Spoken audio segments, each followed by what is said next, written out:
Hey, hey, hey, hey, hey, hey, hey. Can you We're say back. Did you say deja vu? Deja vu. Deja I just vu, see you man. yesterday, I last know, night. right, man? It's Yeah, like I just saw you. Groundhog's Day or something. It's like Groundhog Day. Yeah. Man. How What's you doing, going sir? on, K Solo? Hey, you got it, man. You got it. Outstanding. Had to cut a little grass man, before I get on the road. Oh, okay. I see. Don't want to come back to a forest. No, right, man. Hey, man, I put that fertilizer down, man. That lime, boy. Whew. Ooh, y'all got a lot of rain up that way too, didn't you? Yeah, man. Yeah, it's been raining. You know, we're getting the after effects of the hurricanes and storm coming around. You know, blowing stuff all around. Right. But yes. Come on in, folks. Come on in, ladies and gentlemen. We are glad to have you on tonight. Welcome aboard. If you've been on a rock, if you've been on Mars, if you've been at the bottom of the ocean, we have been. I don't know what I'm saying, man. We have been highlighting 3 elite riders who have successfully completed the Southern California Motorcycle Association Grand Slam.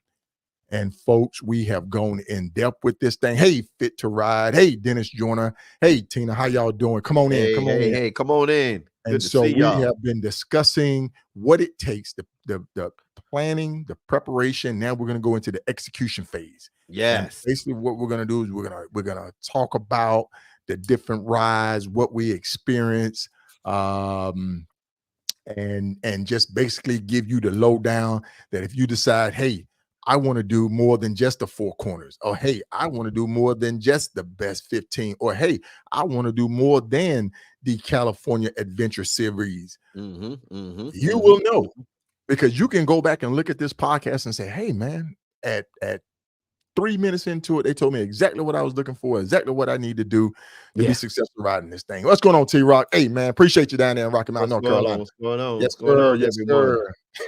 Y'all, come on in. Y'all go ahead and share this broadcast. Share the broadcast. Yes. Share the broadcast. Share.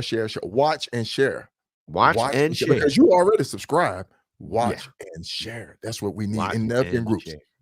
Hey, look, Logic, without further ado, let's bring them on. Guest in tonight. We're gonna bring in from California, Cito, Monica Short. How you doing, Monica? I'm doing fine. How are you this evening? Outstanding. Hello, Monica. Oh man.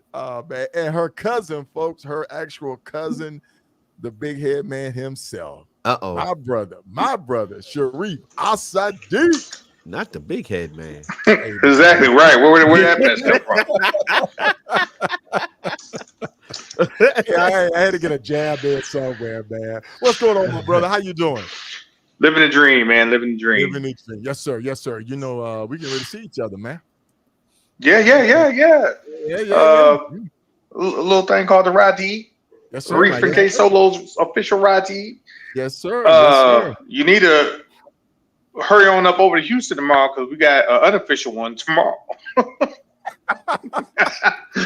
Yes, sir. Probably about 20-25 people going to show up in Houston for some lunch on the way to the Ride to Eat. Okay, that's the en route to eat. Okay, that's the en route ride to eat. The en route ride to eat. Yeah. En route ride to eat. Oh man, I tell you. So if you're gonna be in the Houston area tomorrow, Layton's House of Lamb in Houston, Texas, noon. There it is. This is what we do. We come together to eat, break bread, and fellowship. Keeping it positive. So, folks, once again, thank you for joining us tonight on the podcast, Riding with K Solo, the podcast with Logic. Our featured guest tonight is Sharif Asadi and Monica Short. And hey, we're gonna jump right into this thing because we know some people are prepping to get ready to hit the road in the morning, early in the morning, heading down to Louisiana. So we're gonna go ahead and dive right in. So Logic, once again, sir, on this third episode, I'm gonna turn the helm over to you, sir. All right.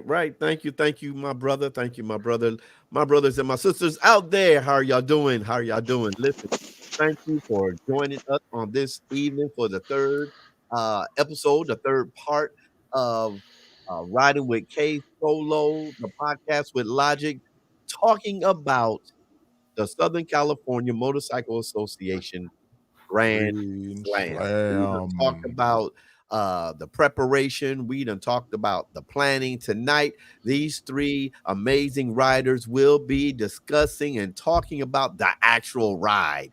How was it on the road? What did they go through? All kinds of stuff. We're gonna get to talk about the snow. Yeah, we're gonna get to talk about the snow with Reef over there. Yeah. So y'all come on and make sure y'all share it. We thank y'all for joining us. So all of you out there, listen up. This ride is awesome, it's taxing, and these three individuals have conquered the ride.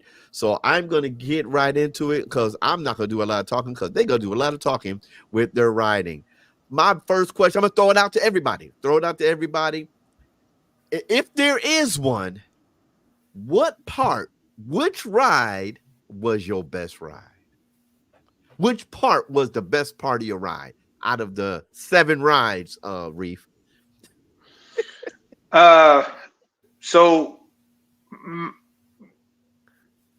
I got a couple answers to that, but the ultimate answer would be the Three Flag Classic. Okay. We had a group of 19 motorcycles, 21 people because I was 2 up. My wife, Smiley, and Dimples was 2 up, and then we had people jump in and out the group. And we went over 2,000 miles, 3 countries. Primarily me in the lead, Solo pulling up the rear, and we did it safely, and it finished the Grand Slam for us. Okay. So to be able to take 21 folk, 3 countries, with no incident is pretty big, and then for it to be the culmination of the Grand Slam, that just made it even more. And Solo and I have achieved a lot of big rides together, and this is another to that list. So it was great. Monica was beat us to the finish line because we rode different. It's not a race, but right. So she was there rooting for us, and when y'all getting here, I'm waiting. So to have my cousin there cheering me on, waiting, my wife on the back of the bike, it was just great. It was a good ride. It was definitely a good ride. I agree. That's awesome. So that's awesome. Solo, which one? For me, it's a combination. It's a combination. The Three Flags Classic first, then the Best Fit California Best 15, and then the actual SMA Best 15. Now the Cabot Trail, it was new, it was exciting, but it just didn't give me that punch that I was expecting. I enjoyed the scenic views. Stopped at a couple of good places to eat, found me a nice little hotel that the guy said, hey man, you riding a motorcycle, I'm going to give you this room for this price, which was super cheap. I didn't even know he was the owner because he was out there doing some work in the yard. And so it was a good ride. But for me, Three Flags, SMA Best 15, California Venture Series Best 15, and then SMA Best 15. That's in the order that I go with. That's in the order you go with. Okay. That's the order I go with. Okay. Nobody chose the 4 corners. Okay. Monica. Because I've ridden it 9 times. I did that. I done did that already. How many times you done it, Reef? This is my 4th one to include One True X, and then for me, the Great Lake Cabot Trail was my other favorite because again I was 2 up with my wife, and it was just a great ride. People came out and met us on the road, and then the 15 best was just awesome. Was awesome. Okay, yeah. 15 best of California or the U.S. Both, but the U.S. specifically. Okay. Because it takes you all across the country, and you're in some beautiful places, and it's a lot to see on the 15 best plus all the other stuff that is right there. Hey, it's just huge.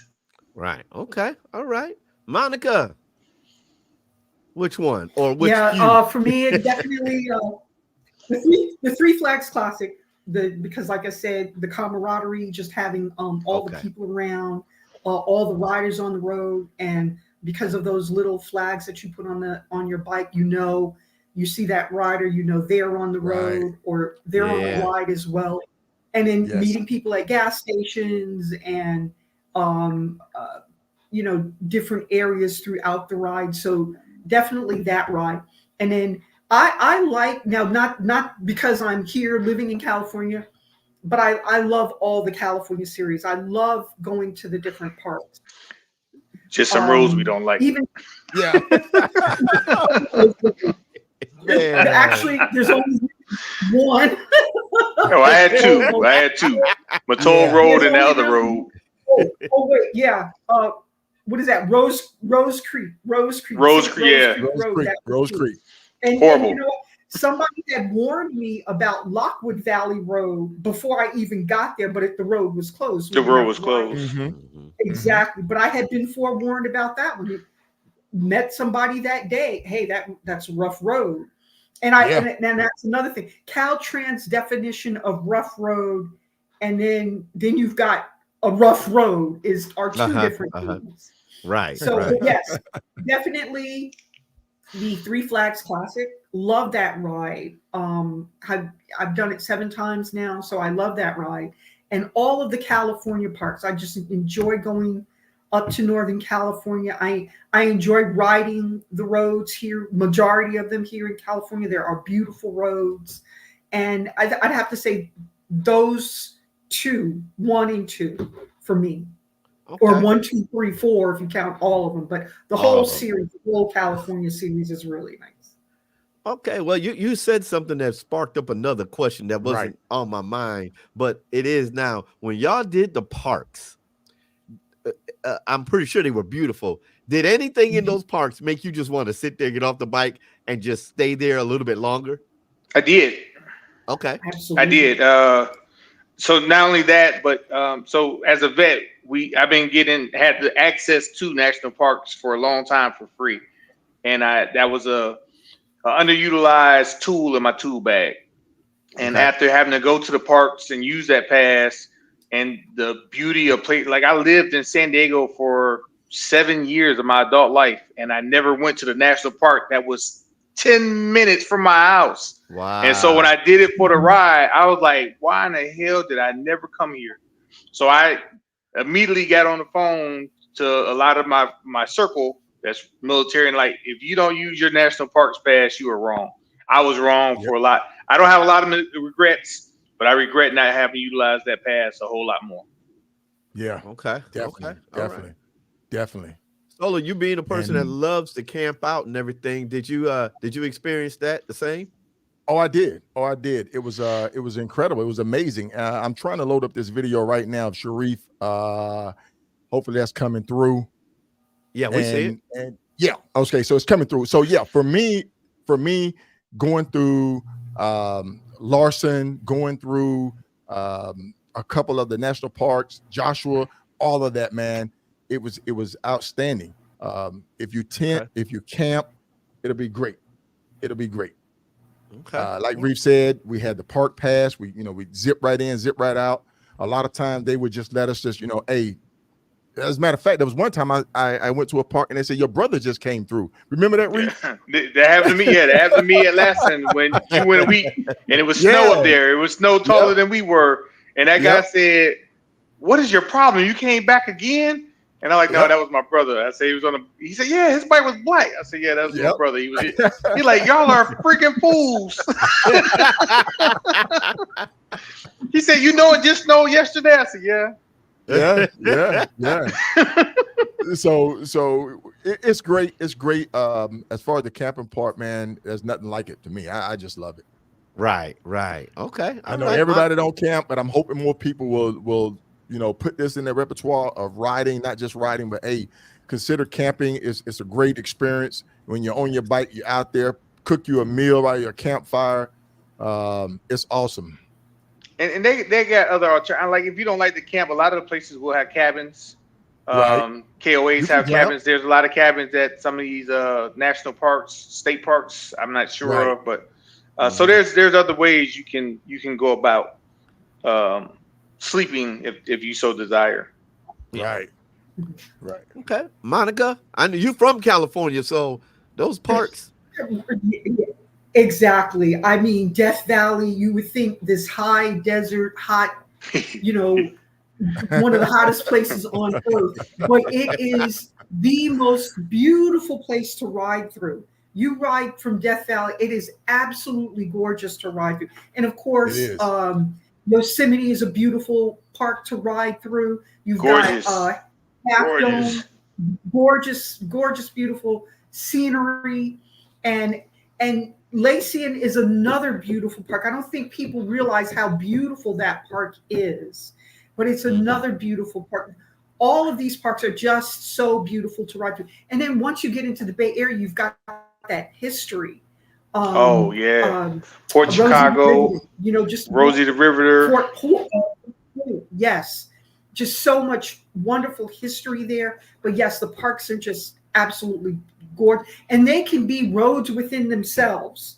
That could be part of, you know, even some of the 15 best United States. Even though I've never really seen the parks on that. The roads exact, you know, to the parks, but the park going through the road. Actually, one year I think the Yosemite route was actually on one of them. I think it might be It was one this year. And Theodore Park in North Dakota. Oh, yes, you had to go inside the park. Right. Yeah. Right. That was on there as well. That was a beautiful park as well. And if you went at the right time, you got to see the buffalo. Yes. Which was good. Yeah. Hey, I had an experience they with one of them. For about 5 minutes. Actually, you know what? Going through that park, I was riding through it, got to this point. There was a car. Well, there was before I got there, because there were 2 herds of buffalo. The first herd, I was able to get around because there was one of those RVs. So the RV kind of blocked the buffalo, and I could kind of scoot around the RV to get around that herd, and then got to, I mean, I may have been like, what, about 1.5 miles from the close sign, and there was another car just sitting there in front of me. So I was like waiting for him to clear my path for me, and he turned around and left. So I was just like, well, I guess I'm gonna have to turn around and leave too. But I turned back around because I saw another car going in that direction. I think, well, maybe they'll get me through. And they end up turning off and going on to some campsite. And I'm like, shoot. So I just sat there. And I sat there for a good 10, 15 minutes before they decided to move on. And I just, at that point, I flew through because I just didn't want one to come out and hit me. And then boom, you know, about 1.5 miles up the road was closed. I had to turn around and go back anyway. So for those out there that for those people out there that's watching and listening to y'all, would you be safe to say that if they ever encounter buffalo like that, they should not hit their horn? No, just relax. Relax and enjoy make a video. Don't pet the fluffy cows. Hey, listen, do not be on YouTube as a viral, because you're going to end up on YouTube with your pants around your ankles, doing cartwheels and backflips. I'm telling you, because I was there. I was at Roosevelt, and he just started walking. I was coming around a curve. He was walking, and I mean, he was walking the yellow line like he owned the joint. Like he owned the road. I stopped. I backed up, man. I got off that bike. I put, the bike between the buffalo and myself. And then as he walked by, he just kind of looked at me, and I was like ready to step across that rail, man. I'm like, no. I mean, the heart was thumping, man. Well, I was heard of them. That people see it. Like, I watch the videos of people out there. But from your perspective, how big are those buffaloes compared to your bike and yourself? They're twice your size. Yeah. Well, no, see, don't talk about how short I am, man. Yes. No. But literally, they're clocking in, man, at almost 2,000 pounds, man. So full grown adult bull is nothing to mess with. I mean, really, it's nothing to mess with. And you don't want to mess with the cows when they're, the little ones are running around. That's just bad business. Right, Yeah. right. Don't go trying to pit their babies. I've seen that as a highlight reel. They're tech cows. Yeah, don't be a highlight reel like K Solo said. You're gonna be a highlight reel. Trust me, you're gonna be a highlight reel. I'd be worried that reel. they're gonna be like, man, ain't you the dude that ate my cousin a couple days ago? Oh man. Well, let me ask a question. Go ahead, Solo. I'm gonna pull up this quick video right quick. Okay. Logic, because I finally found that thing, man. It's all over right. the place, buried deep. But I'm gonna pull it up and just kind of let everybody see what the 15 was like.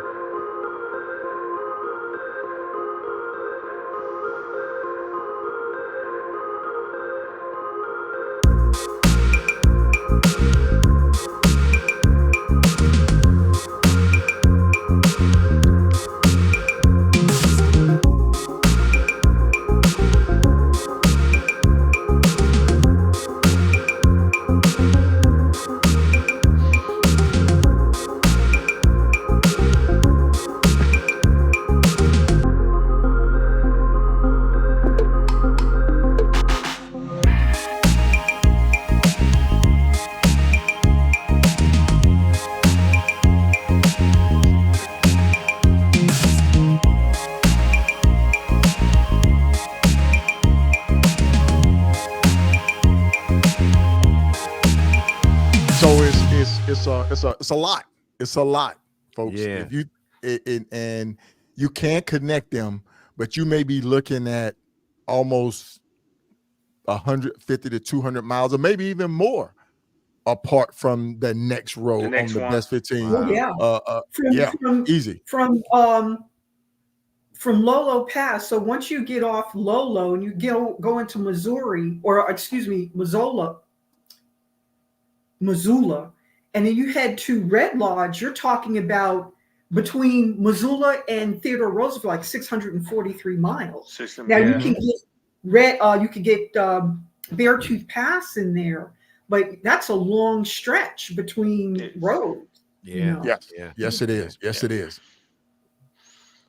Okay. But, so when I started mine, there was one right by my house, which was Twisted Sister. I did that. Yeah, I did that early, but then the next one close to me was a couple states away. And you know, and that's one thing we have to stress when you do rides like this. We said this yesterday, that between the rides is a ride. Or two. Right. I mean, you might have to squeeze in another challenge by the time you get to the next ride for the Grand Slam. I see you pulled a question up there. Yeah, Mark had a question there. I did not, Mark. Did you, Reef? Did you take a trip over to Fun Bay? No. Fun Bay Fair? Nope. There was a storm coming in while I had to bail. I did want to do more riding up there, but with that storm coming, man, I said, no, I'm not going to get stuck up here. Yeah, I had to, at the time, I was still trying to get back for the Hoka Hay and everything else. And right when I got up there, that's when they called me about the test that they wanted to do. So I had to get back for that. And then I ended up breaking down or getting to basically an accident. Yeah. Yep. So, yeah. And we know people over there. We know quite a few people in PEIX, and they actually, I reached out to them and they was waiting for me to come, but I didn't have time. Okay. Well, let me ask. I'm gonna get. We stretched this out long enough. Let's get to the question. Let's talk about challenges. What was the toughest situation you faced during this epic ride? And I'm going to start with the snowman. Let's start with Reef. So that may not be the most challenge, but what was the toughest challenge? It was not the most. The most was in coming back into the States, in Maine. And before that even happened, I lost both our passports. So we had to stay in Canada a lot longer than we wanted to. We didn't get to drop in and out like I had planned. But coming back into the States after we finished all the stuff we had to do in Canada, which was a lot, they were reconstructing the roads And if you ever rode in Maine, they got potholes or manhole covers all in the road, and they're not in any rhyme or reason. So the road is painted black along with the manhole covers, and they take 3 inches of cement off so they're just sticking up. So I hit 2 of those trying to avoid some, and it cost $7,000 worth of damage to the bike. Oh, so that happened right outside of Bangor, and we got to the hotel. And then going to eat, they were doing another road in Bangor. And when the road fell from under us, they busted my rear shock, ate the rear tire, ate the belt, had to get towed to Augusta, which was 78 miles from where we were. And then the shock was on back order to April, but because I know some people that work at Polaris and on one of the teams, they sent one the next day, and it took them 6 days to fix everything that was wrong with the bike. It cracked my swing arm. Oh my goodness. And then while we were there, something was going on in Augusta. So the cheapest room before tax was $258 a night. And then we were a mile and a half away from the dealer. So we finally walked to the dealer. We got there on Tuesday, dropped the bike right off, went to the hotel, and then we walked to the dealer on Friday. And they're like, man, we didn't realize that we knew you weren't from here, but you walking up here is not acceptable. So they gave us a brand new Roadmaster. So we took the Roadmaster and we went to cross Lake Champlain because that was part of our tasking for the Cabot Trail. And then we went to Whiteface, New York. And then even once we crossed back across Lake Champlain, the next hotel we got was $278 for the night because there was no more hotels nowhere around. So we were there that happened on Monday, and Tuesday by noon they were done with the bike and the repairs, and then we got back on the road. So for me, and then again I was 2 up, so it was me and Joyce, and we made a good time of it. Again, I keep a fishing pole on the bike. We went fishing, took Ubers to get our license in Maine because neither one of us had a license in Maine, but we went fishing, and then once we got the bike, it was on and popping. We had a good time, and we're able to finish the Cabot Trail. So that was the roughest part for me. Wow. And we're glad that y'all made it out unscathed. Yeah, the cop that saw the incident was like, I don't know how you didn't crash. And that's another thing with skills. So let me say this. I'm gonna get to you. Okay, Solo. That's another thing with riding these rides. You never know when your skills are gonna be called up. When you hit potholes, when you hit down slopes or a slippery road, your skills also have to be up to par. Solo, what was the most challenging one you had? For me. Well, I really didn't have any bad experiences like Sharif. I didn't hit any potholes. I didn't have any major damage. California best 15 was a little challenging because the curves. I love curves. I ride curves hard. I'm an aggressive rider in curves. But a couple of roads were bad. But really and truly, I didn't really have a bad time this trip. You know, everything happened. I executed everything as planned. The weather. I did get caught in the snow, which was the banks was sky high. But as far as anything major going wrong, no flat tires, no bent rims. I had one of them too. Yeah. So I think Reef caught it all for me this time. He got it all for you. He caught it all for me this time. I got a bent rim in Happy New Mexico. Yeah. And Monica, I think did you have some bike issues? I think on the Three Flags Classic you had some bike issues, right? Well, I had it on both. I had I had a nail in my tire. Yep. So I had to get that repaired. So I had tires sent to Vermont to a friend's house, and I was able to go to his mechanic, and he fixed the nail in the tire. He changed out both the tires. And then I started developing this sound, and I thought it was either the transmission or it was the front and rear sprocket and the chain.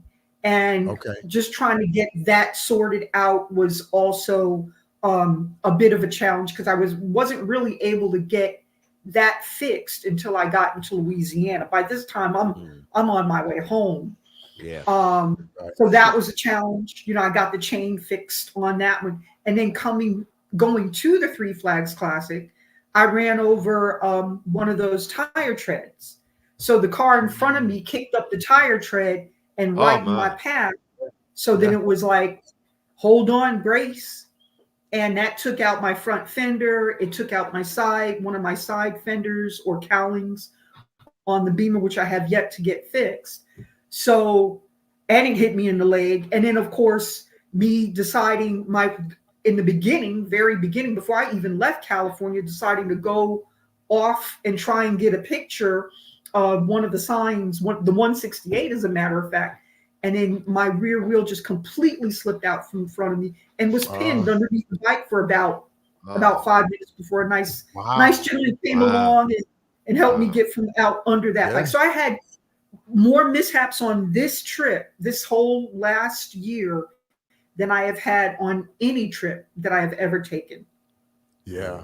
This was This one trip was a lot of miles. It was a lot of miles. When you riding on 5,000 miles, yeah. But it's not like we've all traveled across country, up and down the country, into Canada, into Mexico. Yep. And I would have to say this is the only one where I have had. Usually, I've got good luck. I mean, it's like normally I get great weather. I might get rained on once or twice. I got rained on from Blaine all the way to Nova Scotia, and back into Maine. And normally the only place I hit rain is Florida, but I got it everywhere this time. So, and it ran into a heat wave. I will say when that you expect wherever you go, you're going to get that. But when it comes down to the tires and running over alligators and all of that stuff, those mishaps were something I've never really had to experience before. Yeah. Hey, folks, we're going to jump talk right quick off of Facebook to YouTube. So, hey, we'll be right back.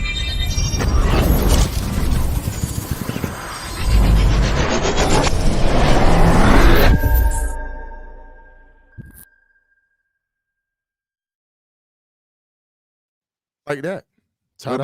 We're back. Brothers. Hey, folks. Hey, I want to thank everybody for tuning in tonight, man. We're getting deep into this. We're getting down to the actual execution phase of this ride, hearing everybody experience everybody's journeys. Definitely, if you're friends with them on social media, go take a look at their social media page because there's thousands of photos. I was trying to load them. Computer wasn't having it. not with those HD photos coming through. The computer was not having it. It was like you're gonna have one or the other. You're gonna have a show tonight, or you're gonna have this, or you're gonna load photos. You're gonna load photos, buddy. And it wasn't happening. But hey, folks, once again, thank you for tuning in to the Riding with K Solo, the podcast with Logic. Tonight, our featured guest is Free Sadiq and Monica Short out of California. Yes. We're discussing the actual execution phase of riding the Southern California Motorcycle Association Grand Slam ride. All right, Logic, I got that out of the way. So I'm gonna swing back around to something that y'all all have said yesterday, the first day, second day, even Monica said it tonight, is about the people y'all meet along these rides and the camaraderie that you have. Doing a ride like this, it always grows your, let's say, your community around you with other riders. Do you think it's important? Do you think it's important that when you go and ride, that you have let's say, an open mindset, a open disposition to be able to greet people along these highways? Let's talk about the mission trail, the people you might have missed during the mission ride. Anybody can start.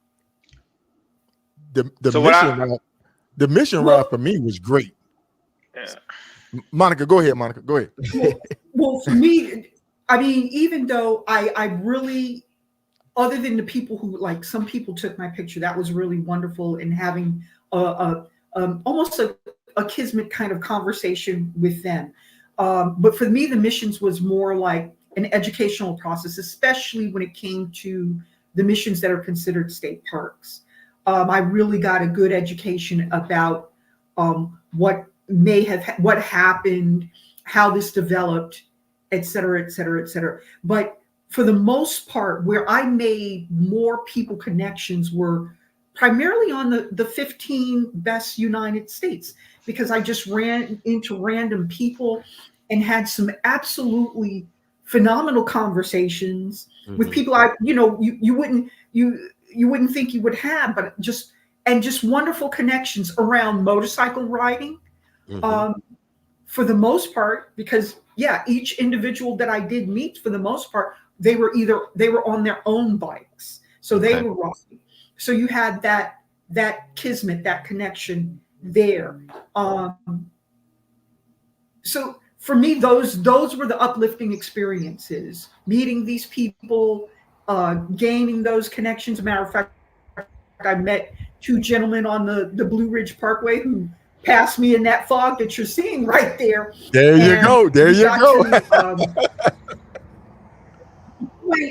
And we had a wonderful conversation. I showed them my spot tracker, and they were like, "Oh my God, you've done all of this!" And they were from Canada. Met two other gentlemen as I was leaving, going to Iron Mountain, and another gentleman was on a V-Strom as well. He was on a 1,000. We had a wonderful conversation over our bikes, and we rode for a good maybe 30 minutes before they went off their way, and I kept on going to South Dakota to pick up Iron Mountain. So it was those connections that really, one thing I've noticed is I would have loved to have taken pictures with these guys to show them, because they uplifted me in some way by meeting these people, by riding with them, by having that experience. That was really cool. That was something that I normally don't have in my rides, but I sure did have this time, more of a people connection. And of course, Suz and Solo, just, speaking to them, having that force behind me, you know what I'm saying? That I could pick up the phone and call, and that was also something that I really have never had on any of my other rides that I had on this ride, and it was really nice to have that. So as far as being alone, I think it was something that we spoke on yesterday. I really didn't feel lonely as Solo said. I wasn't lonely. I wasn't lonely. Right. If I needed to reach out to somebody, I had people that I could reach out to. Had people, you're there. Right. Okay. All right. Go ahead. Solo or Reef. Hey, I have to answer D Bell, and D Bell. For people who don't know, I actually started the ride out on my 22 Road Glide. I had a 22 Road Glide special, and when I got back to my dealership, the owner, Steve, kindly and mentioned to me that, hey, take this bike out for a ride. You're gonna love it. And I ended up taking a new Road Glide out. And yes, I ended up at the end of the day, I went in for a service. I came out with a new bike. Hey, man, I love my dealership on your Harley Davidson, located in Winterville, North Carolina. The shameless plug, boy. I know, right? But hey, the bike did give me some electrical issues when it got wet up in Ontario. Okay, that's when I started experiencing. That's the new bike. That's the new bike. Okay, and it really didn't stop me from riding. It didn't stop my performance, but it was just one of those things where I ride with confidence in my machine. If I know my machine is solid, I can ride curves, I can ride straight line, I can ride through the night, I can ride 1,000 miles because I have the confidence in my machine. But that bike, this particular bike, it kind of gave me a little doubt. I was like, okay, why is the check engine light on? Why is this happening? Why is the gauge not working? So there was electrical issues with the bike once I got caught in a storm. It didn't stop me. It didn't hinder my performance, but it was just one of those confidence things, that you have confidence in your equipment that I dealt with. And I overcame it, and one good thing about it is my lead mechanic down at Boneyard, he's on speed dial. If I have any issues, I can pick him up and call him and say, hey, Jay Bird, what's going on with this? And he'll say, hey man, latest update, or do this, or when you get to a shop, go have him do this, which was awesome for me because I am so confident in my machine that, hey, I can ride through the night, or I can ride long distance. Right. So yes, D-Bell, I had some electrical issues with the bike. Now go ahead and answer my question. Your question, sir. That was for Reef. So I'll take it. So go ahead. Yes, it was for all of us. It was for all of us. But yeah, it was great, man. When I was, we had got some bad news in Canada. Joyce's uncle passed. And so when I pulled off the road, because we wasn't intending to stop, but her mom told me, so I pulled up at a gas station and I had to let her know that her uncle passed. So she's in the bathroom having a rough time, and a lady came out and said, hey, I saw your wife in there crying. Is she okay? I didn't want to go up to her, whatever. So that was appreciated. I said, thank you. And she just got some bad news. So then fast forward about 15 minutes. We're outside now. She's getting some air, and we're talking. And then a car pulls up, and a guy jumps out, and he's super giddy. But he's like, hey, first I want to check on your wife. Is she okay? And I'm like, what? And then I saw his wife, and I said, okay. I was like, yeah, she's okay. I was like, thanks for asking. He said, man, I hope you don't mind. He said, but he's like, you're a celebrity. I'm like, what are you talking about? He's like, you got the plate. I said, the plate? He said, yeah, the IBR plate. He said, man, I'm a big IBA guy. He said, I told my wife when I saw it, if he has that plate, he has to have a 3-digit number. I said, I do have a 3-digit number. So he was just super excited, and we took pictures. I gave him stickers, and but he even got Joyce in a better mindset real quick, because she was like, wow, I can't believe that just happened. So we talked, we exchanged phone numbers, and he's like, yo, you need anything while you're in Canada, period, call me. Right. And so like I reached out to him when once I got back as well, to let him know, and he was already following. I sent him my spot link and everything, and he was super amazed at what we were doing. And if you don't turn on the news and you get out and you ride this country, you'll be amazed. And if you watch the news and if you go in with an open mind, you will be amazed. I have pulled up the gas stops, man, and people see Texas, and I go to pay for my gas, and they're like, "Oh, I got your gas," or we were stuck in traffic somewhere, and the truck got out the car and brought us cold waters out his fridge in his truck. It's some beautiful people out there, and you don't see that. You don't see that on the news, and so it really shocks a lot of people when I tell them some of the kind-hearted stories of people buying me meals or want to pray for you, or it's a lot of beautiful people in this country, and the country itself is just downright. Especially you get off the super slab.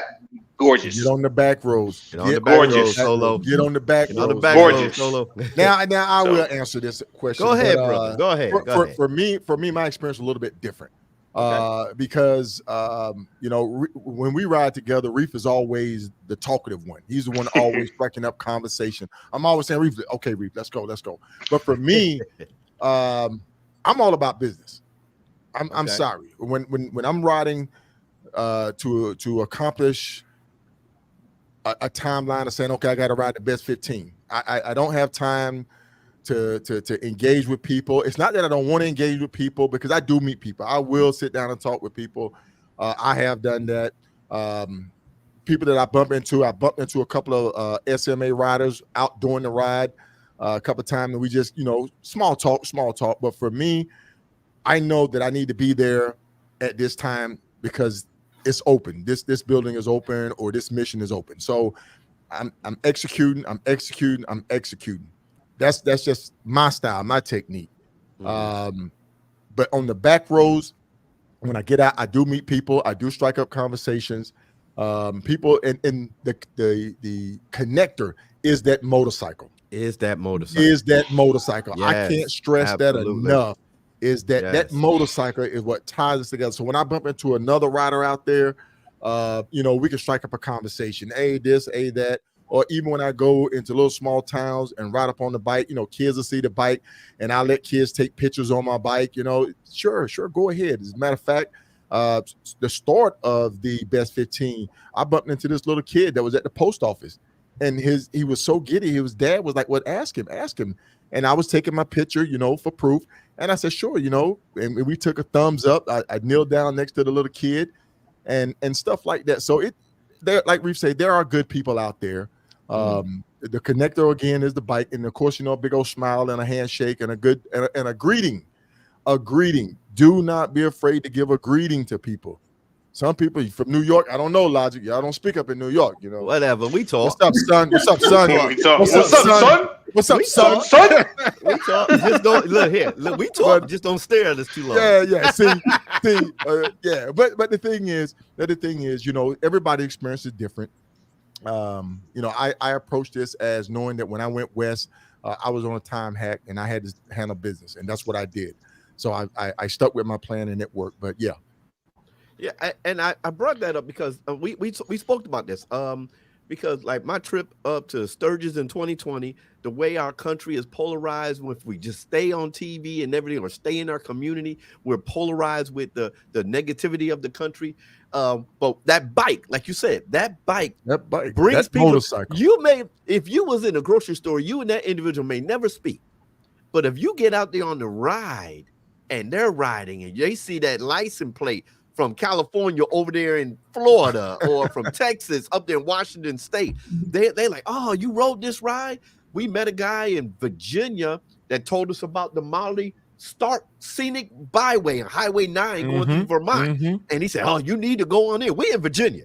You need to go on that ride." The bond that, and I'm pretty sure this Grand Slam brought bonds and helped you along the way. Like Reef said, there's some nice, beautiful people out there.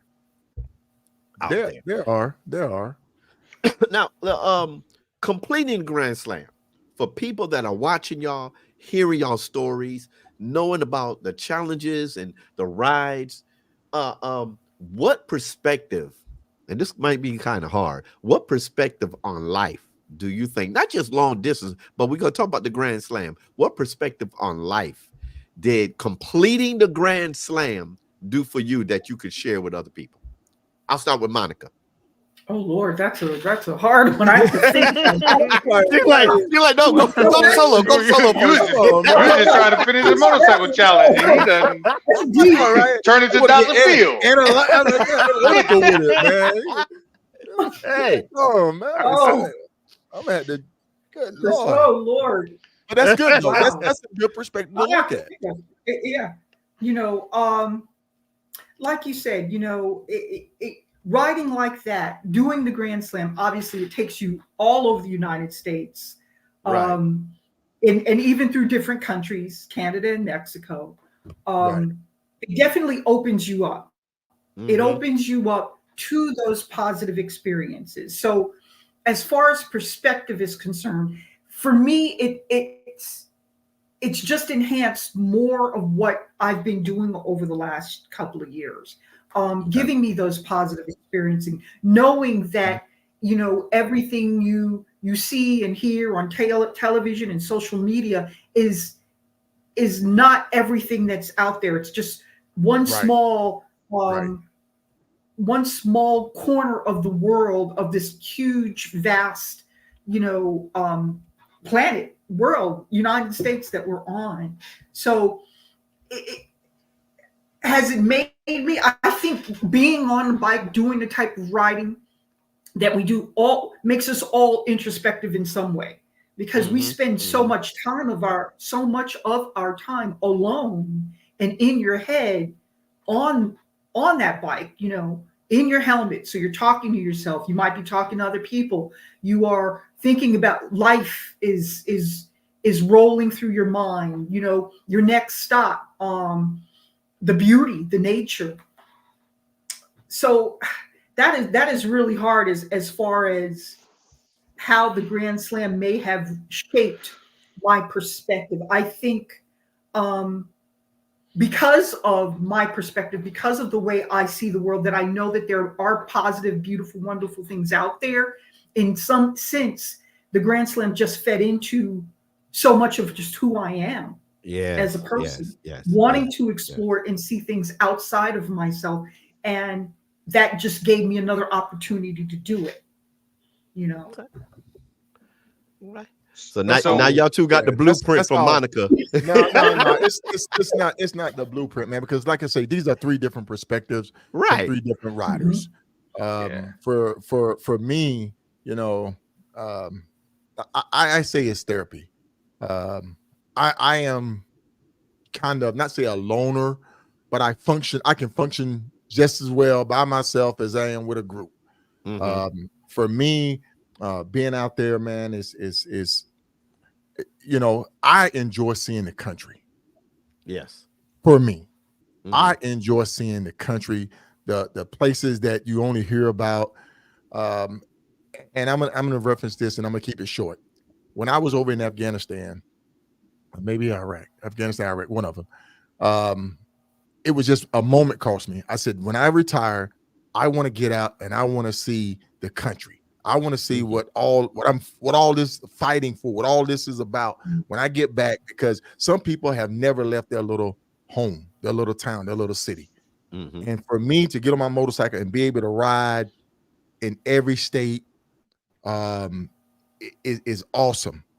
You know, to go see the gorge, to go see some of these back roads, historic roads, Route 66, the old ghost town, Tombstone. Haven't even mentioned that, you know what I'm saying? Right. So for me, and then I love Western. So when I'm out in Utah, you know, I'm out in Colorado, man, at what is it, a Legends Highway. I'm like, wow. And I seen this structure. I don't even know what it was. I mean, I had to look it up, but I seen this structure and I took a picture with it. That's, to me, what I enjoy. Okay. That's what brings me joy and happiness doing this right here. That's what enlightens me and make me feel good about it, man. That's me. That's great. All right. Yeah. So for me, I too like to see the country and get out and explore. Hell, that's one of my go-tos, get out and explore. But when I'm out there riding, especially by myself, but even if I'm not by myself, normally it's me and Solo. Before Solo it was Smiley. And I'm riding and something happens, right? And I sit back and I'm like, man, that sucks that this just happened. However, I'm on a ride that's going to cost me thousands and thousands of dollars. And I, at the end of the day, I'm going to go home and I got a nice house and a beautiful family and my kids are going to welcome me home. Yes. I'm like, I have nothing to complain about. No matter how bad something is on the road, I have nothing to complain about. Like some people can't afford to feed their family. Right. And here I am doing a Grand Slam for fun. It's that's humbling to me. So I sit back and I think about how fortunate and how blessed I am to be able to do this. Some of the looks you get on the road when people say, well, what do you do for a living? How can I'm retired. You look awfully young to be retired. Well, that recruiting office is over for you too, buddy. That recruiting office. So between that and some good decisions, I'm a little more blessed than some and less blessed than others, but I'm still blessed. Yeah. Amen. So being out there on that road is nothing but fun for me. It's and then experiencing some of the top rides and all of the biggest venues in America is just a feeling that most won't ever understand. Yeah. Most won't ever understand. That's beautiful. I have now fun. I'm not going to go deep. I'm not going to go deep on this question, but y'all still got to think. If this Grand Slam journey that you took individually, if it had a soundtrack, what would be the top song or the top 3 songs? Oh man, I'm gonna have to start daggone screening your questions because I don't know where you get. What the crap are you doing? The top 3. What? Hey, that's a fun question, man. You know about people out there, y'all. They know about your ride. They know about your preparation. They know you did all these rides. Well, Solo does music. You do music for your videos. Listen, man. Listen. Oh my goodness. You know what? That's interesting that you say that. There is one song. I get a lifeline. absolutely love, and it's by One Republic, and it's called "I Lived." And I've listened to that just because it lifts me up, because it's about living. It's about getting out there and actually living your life and not having any regrets when it's all over, because you live. So for me, even though it's usually not in my repertoire, because like I said, Pandora, I listen to electric cardio and stuff like that, but I'll be like, hey Siri, play, this song, and then she'll play me 3 other songs that I don't know, but finally she'll get to the one that I'm looking for, and that'll be one of them. That'll be one of them. On Pandora. Oh, there's Siri. and so I asked y'all, look. Hey man, so I'll give you one song, Logic. I'll give you one song. Give me one. And my song is Black Superhero by Robert Glasper. Okay. I even have shirts that say I am a black superhero. All right. So if you hadn't heard the song, pull it up. Black Superhero, Robert Glasper. Yeah. No.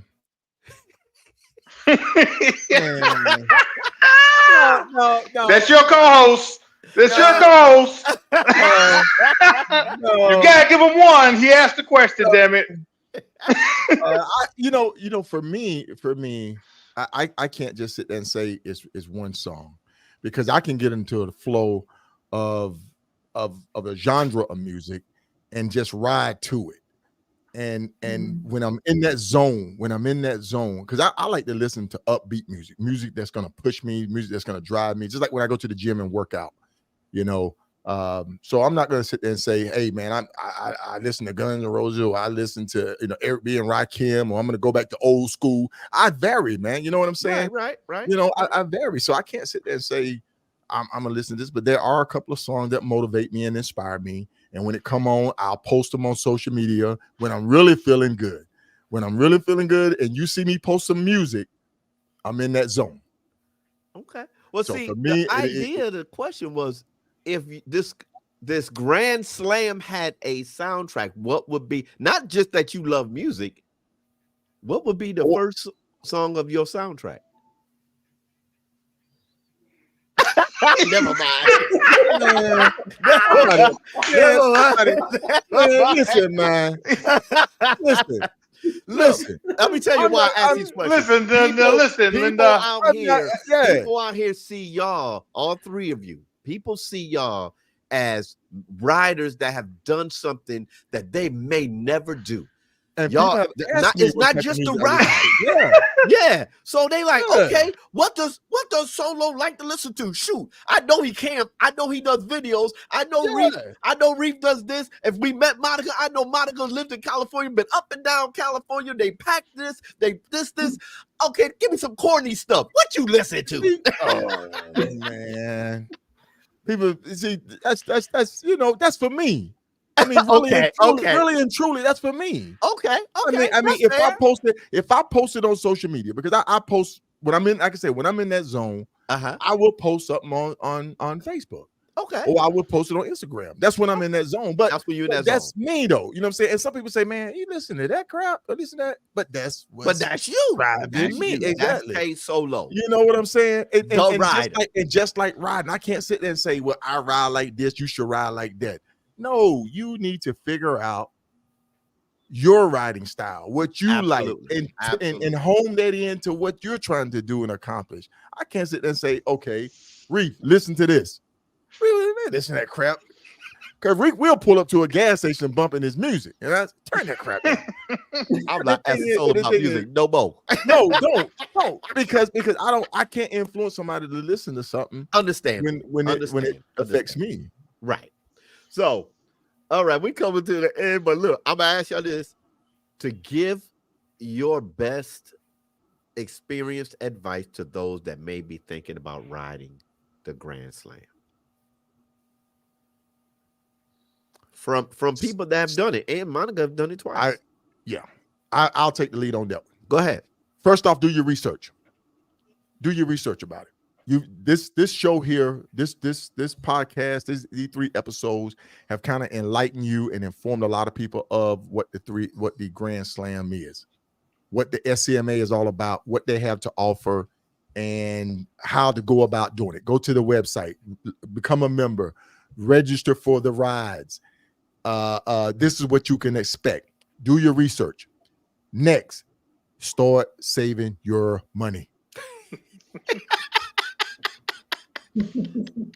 Look at my face. I'm looking in the camera. Start saving your money. Those pennies aside. Put the pennies, PTO put the coins, and PTO if you need that.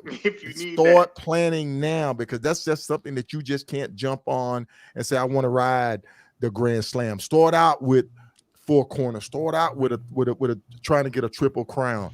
And that way you can sit there and say, well, okay, for these 3, I spent this much. Now I need to double that, or I need to triple that, to sit there and say, well, okay, I'm gonna go to California. Not only that, make sure that you're in good health to do it. Make sure that you got the right bike to do it. You can't go out there on a bike on a ball tire, or a bike that's got issues, because why? 95 gonna shake your bike apart. 10 gonna shake your bike apart. These back rows are gonna shake your bike apart. It's gonna be hard, just like Reef. And Reef had a good performing bike.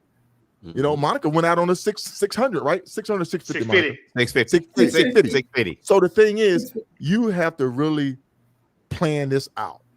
Don't just jump in it and say, I'm gonna go do it next year. That's what I'm gonna do. I'm just gonna go do a Grand Slam. No. You need to do a couple of the rides individually, because you need to know how to document, because it'd be a shame if you jump in, put all your eggs in one basket, and then you don't get it because you didn't document correctly. Or you get a phone call, say, hey brother, did you read this right? You gotta go back to where you started. You gotta go back. Around and go back. 150 miles past where you were. You gotta go back. Yeah, you gotta go back. So you should definitely. It's achievable. Again, I'm not. Although I love to say I'm a black superhero, I'm not. There's nothing I do riding that anybody else can't do. But you need to prepare yourself, and you need to know what you get into. We did it kind of quick. We did it before the the 3 Flag Classic. We were done. Even though I had problems, we all made it kind of look easy. It ain't that easy. It's not easy. It's not easy. That's good advice. That's good advice. Good advice. It's not easy. People yell at me all the time for making rides look easy. Like, you're gonna get somebody hurt because y'all make it look so easy. You and Solo and Smiley and blah, blah, blah, blah. It's fun. It's challenging. It's daunting. Hell, if you go back and look at that picture with all the red dots on it, and it'd be like, I gotta do all that in how long? I gotta make all them red dots disappear. And then go out and have it. Go out, do it, and have fun while you're doing it. But again, I recommend work your way up. Okay. Who did we lose? No, but he's back. Okay. Monica. Monica. You know, I'm gonna paraphrase Reef here and get out and ride, get out and explore, do it. You know, yes, it is a challenge. Yes, it is expensive. You can like Solo, you can camp if that'll help save some money. You know, if you feel comfortable enough sleeping on strangers' couches, then do that. Make sure you're safe. But get out and explore and ride and do it. You'll never know if you don't try. You know, you can have all the money, you can have mechanics. Mentally, it is challenging. It is a daunting task. You've got almost a year to do it. I'm going to say January, probably maybe a good 10 months to get out and do it. And if you've got the time, and if you use your time wisely and the resources, and you plan your time, it can be done. Right. But get out and do it. Get out and explore. That's a beautiful phrase, and you can do it. You know, but know that it's not easy. Nothing in life is easy. Anything worth having is not really easy. If you really want it, go for it. Go for it. Yeah. I mean, we were the first ones to do it in what, 3 years? Since the last time somebody's done one? 4 years? So, well, I don't know when they who was, because they don't really have I don't even know if they really have a history on who did it win. But I know when I heard about it, which was in 2022, somebody came up and told me, actually it was Noel, who came up and said that he had just done the Cabot Trail, Great Lake Cabot. And I was like, well, what's that? The Great Lakes Cabot Trail. I hadn't heard about that. So I think it started in 21 or 22. Live on either 21 or 22. And that's what sparked my interest, because I was like, oh, another Grand Slam. But 23, I was doing other things. So I had to wait until 24. And then Mark just put some water on the seed that was already there, and it blossomed into this. But if you want to do it, just get out and do it. Get out and go. So out of the four that has finished at the end of the 3-Flight Classic, 3 of us did Triple Crowns last year. It was one of the guys did the Triple Crown last year. Okay. And then here we are. And I think there's one more person that had signed up for everything, but he is not yet finished, or at least when we finish, he wasn't done. Okay. All right. Solo? Was that Minnesota. Tim, Ed, what was his name? That's Ed. Oh, Ed. That was Ed, yeah. At the same time we did it, yeah. Ed, yeah. But he did a Triple Crown last year with us. Yeah. Okay. Yeah, he was one of the Triple Crown guys last year, and then he was the fourth one to be finished at the banquet. All right. Yep. That's awesome. Good deal. Good Well, deal. I want to say congratulations, folks, to all ladies three and of gentlemen. Hey, man. I hope this has been informative. Go ahead. Go ahead. Oh, I was wanting to say congratulations to all three of you. Thank you for completing the Grand Slam from the Southern California Motorcycle Association. For those out there, just real quick, this is a ride. It's 4 rides, US 4 Corners, 3 Flags Classic. Then you have the California Adventure Series, which includes the CA Missions Tours, the CA Park Adventures, 15 Best Roads Challenge in California. Then they have the 15 US Riding in Roads California. Challenge, and then they have the Cabot Trail. That is what these 3 riders have completed to have the title of going through the Grand Slam of the Southern California Motorcycle Association. Congratulations, guys. Thank you. That's day 2 there. Me on the road started my journey.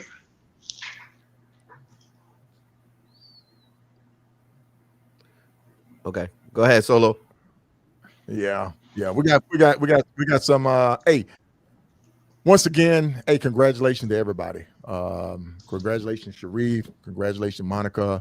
I have thoroughly enjoyed this experience with the 3 of you.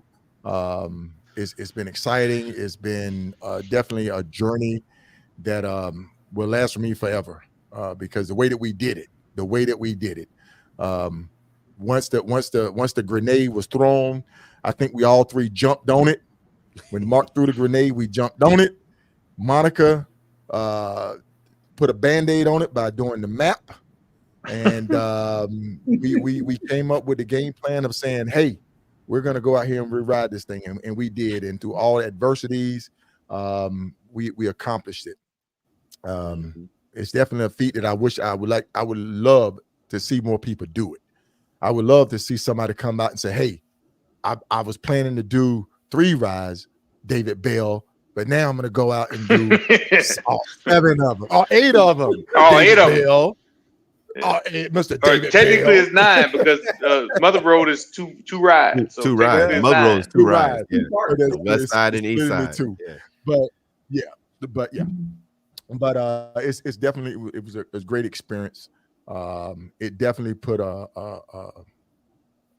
notch on my belt to say, hey, I accomplished it. I feel good about it. And I think we did it the right way. And I think we motivated and inspire others to get out and do it. Like I say, aspire to inspire. And if you do that, you'll definitely be legendary. And I think all 3 of us are legendary here to sit before you today, having accomplished this. Right. That is all I have, sir. That's all you have. I do have one more video from Reef. That's all I have. Okay, I do have ahead, one more Shirley. video from Reef that I'm trying to pull up. I want to see this because Reef was out. I don't have any more questions. Redwood, right? I don't know which video. Is it the trees? You sent me 3. Yeah, the trees. But that Avenue of Giants. Avenue of the Giants. Yeah, I have 2. I have 2 I want to pull up because folks, we want you to share this experience. We want you to see this.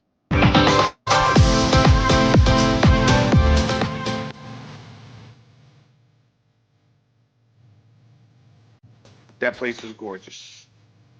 And it's gorgeous. And Monica, you had some great footage too from the Redwoods. I think you stopped and you actually took some photos. Yeah, that was in Tombo. That was off of Mattel. No, Nicole Road. So that was the last 5 or 10 miles of Nicole Road.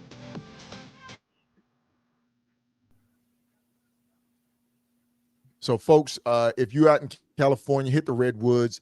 They're beautiful, they're majestic, man. They're incredible. Just and park and get off and walk, man, and stand next to those things because they are humongous. They are humongous, and think how long they've been living on this planet of ours.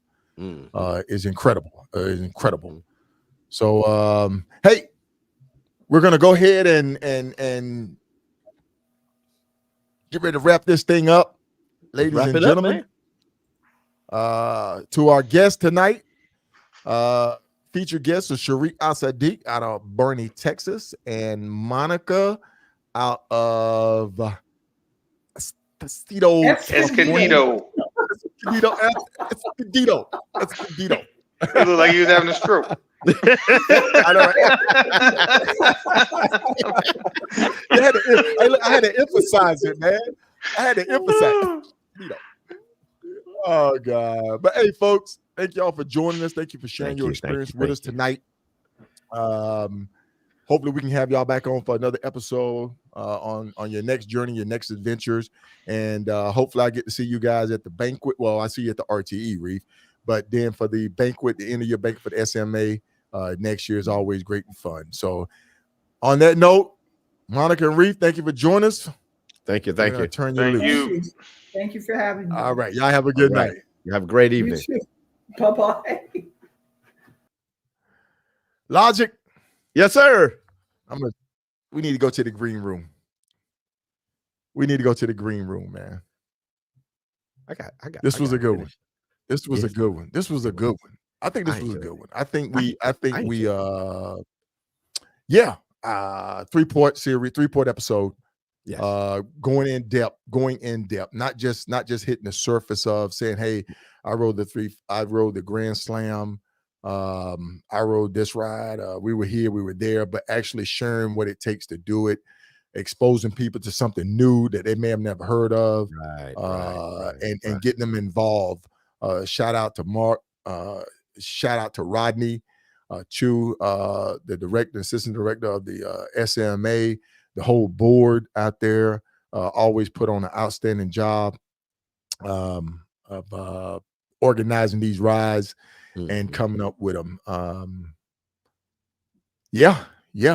So on that note, sir.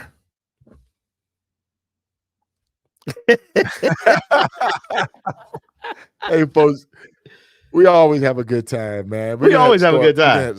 You never know what's gonna happen. About outtakes. But hey, next week, the 8th, we're gonna have our featured guest is gonna be Lisa Bryant and her husband. We're gonna be having a conversation about couples riding. Couples that ride together. Yes. So tune in, folks. Tune in. If you and listen, we want a Q&A. If you and your significant other ride together, join us. Join us. Get involved. And hey, if you got some questions, we may even just bring you in. We even just shoot you the link to come in and share your stories and share some of your experiences. So hey, because we want everybody to get involved with this thing. Yes, man. We do. But hey, next week, the 8th is going to be Lisa Bryant and her husband. out of Texas, right, Logic? No, they're not Where's she out out of of? Texas. They are out of. They are out of drum roll. Mississippi. They're out of Mississippi. There's a reason why I'm laughing. Mississippi.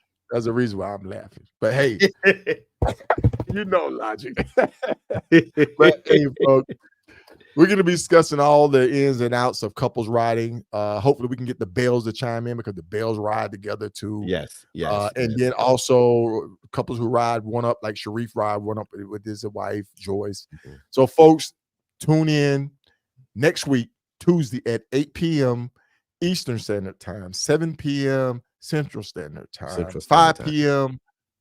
Pacific Standard Time. So, hey, Rider with K Solo, the podcast with Logic. With Logic. Remember, folks, with Logic. Keep it with Logic. Aspire to inspire. And if you do that, you'll definitely be legendary. Logic. Amen. Amen. Hey, ride hard, ride safe, and always ride on faith and keep it logical. See you at the RTE.